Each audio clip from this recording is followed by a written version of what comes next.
Hi guys, welcome in episode 6 of the Consumer 2020 show. First of all, thank you for the new subscribers. We are getting closer to the 10,000. Remember the challenge that I shared last week? I would like to reach those 10,000 subscribers really soon, and one of you can join me to LA and I will pay for that. So please motivate others to subscribe, and the more you help, the bigger your chance is to get to LA. So that's my objective, you know that, but this show, more importantly, will be about the difference between random acts of kindness and targeted acts of kindness. And I would also like to talk about the future of e-commerce in food. Those are the topics of today's show. Welcome.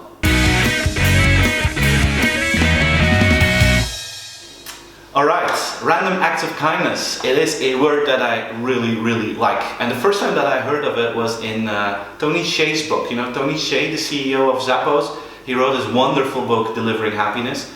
And that's when I discovered the idea of random acts of kindness. And a lot of people know it by now. But the truth is, most companies that I meet now, they are not good in random acts of kindness. They do very targeted acts of kindness.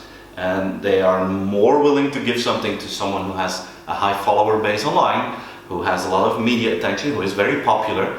I'm just wondering, are those random acts of kindness? I don't think those are random acts of kindness. I think those are targeted acts of kindness. I really believe in a random act of kindness. You know, when I launched my latest book, When Digital Becomes Human, I gave away 200 copies on Twitter, and people that just replied got it. I never checked their follower base. And in the end, I got a nice return from it. In 2 months' time, we sold 10,000 of my books, and I'm quite convinced that the first random act of kindness thing that we did was really worthwhile. I met a new company a few weeks ago. It's Obvian, and it's a Dutch company. They're in the financial industry, and they want to create an atmosphere where every employee is in touch with clients. Remember episode 1 of the Consumer 2020 show? I talked about how we should stop working with internal clients. Well, they're actually doing that, and I really like that. And they did something very small. They gave every employee a budget of 100 euros. Every employee, 100 euros. And they can use that budget to give something. They can choose what they want. It can be a book, it can be flowers, it can be chocolates, it can be wine, champagne. But they can use those 100 euros to surprise customers. And then the cool thing is that, like, the finance guys or the controller guys, they have to look for clients to give something to, and they do an effort for that. And some of their employees, they say, okay, let's work together, let's create something worth 500 euros because we really want to give something to this client. And it creates a different atmosphere. And those are really random acts of kindness. And you know what? The biggest impact is not on the market, the biggest impact is inside of that company, because they create that mindset of customer centricity. So I would strongly recommend you to look for a way to really implement those random acts of kindness and no longer believe in targeted acts of kindness. I would like to talk with you about e-commerce, and I recently saw a stat that said in many industries e-commerce now has reached the 30% level already. I was amazed by that. The only category that was excluded was the food category, because food is difficult. Food is difficult to order online. You have the freshness, it has to stay nice, you know, it's difficult. And people want to touch a tomato before they buy one. But it is changing, and you see more and more companies that come up with fast, easy and fun solutions to order food online.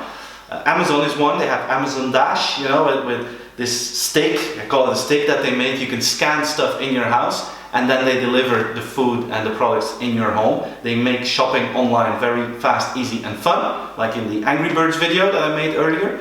But also a company called Instacart. I really like Instacart. They are some sort of an Uber, but then for getting food home for you know, the general audience. And in San Francisco, I recently read an article that said that 5% of the turnover of Whole Foods, which is quite a big company, 5% of the turnover of Whole Foods in San Francisco is already created through Instacart. And Instacart allows consumers to order food from any retailer, and they promise you that they will deliver it at home within the hour through peer-to-peer community. A really impressive example. They raised more than 100 million a few months ago, by the way.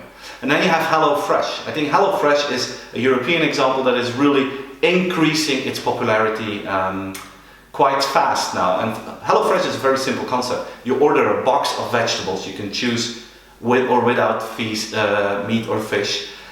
And then you receive those great vegetables, and the vegetables have a story. They're not selling you a cauliflower, they're selling you a cauliflower with a story. You get nice recipes, and so on and so on. And because of that, you pay a lot for it. But it's great, it's top quality. And HelloFresh recently raised 130 million euros. And they have more than 1 million subscribers to their product.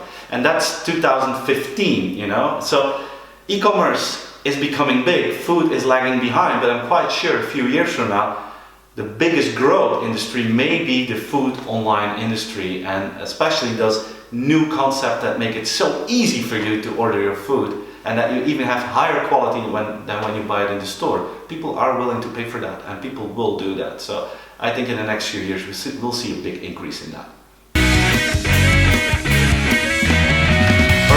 This was episode 6. Thanks for watching. Again, if you have questions, please send me a tweet, add something in the comments, and don't forget to subscribe to the channel and tell others about the show if you like it. Thanks for watching, and see you next week. Bye.